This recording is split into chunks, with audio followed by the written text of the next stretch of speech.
Genesis chapter 15 verses 1 to 21. The Lord's covenant with Abram. After this, the word of the Lord came to Abram in a vision. Do not be afraid, Abram. I am your shield, your very great reward. But Abram said, Sovereign Lord, what can you give me since I remain childless and the one who will inherit my estate is Eliezer of Damascus? And Abram said, You have given me no children, so a servant in my household will be my heir. Then the word of the Lord came to him. This man will not be your heir, but a son who is your own flesh and blood will be your heir.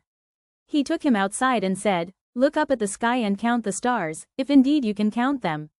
Then he said to him, So shall your offspring be. Abram believed the Lord, and he credited it to him as righteousness. He also said to him, I am the Lord, who brought you out of Ur of the Chaldeans to give you this land to take possession of it. But Abram said, Sovereign Lord, how can I know that I will gain possession of it? So the Lord said to him, Bring me a heifer, a goat and a ram, each 3 years old, along with a dove and a young pigeon. Abram brought all these to him, cut them in two and arranged the halves opposite each other.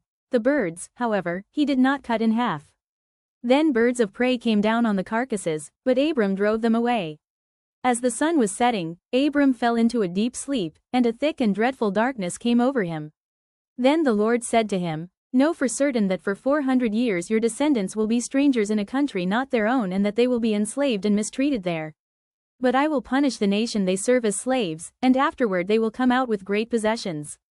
You, however, will go to your ancestors in peace and be buried at a good old age. In the 4th generation your descendants will come back here, for the sin of the Amorites has not yet reached its full measure. When the sun had set and darkness had fallen, a smoking firepot with a blazing torch appeared and passed between the pieces. On that day the Lord made a covenant with Abram and said, To your descendants I give this land, from the Wadi of Egypt to the great river, the Euphrates, the land of the Kenites, Kenizzites, Cadmonites, Hittites, Perizzites, Rephet, Amorites, Canaanites, Girgashites and Jebusites.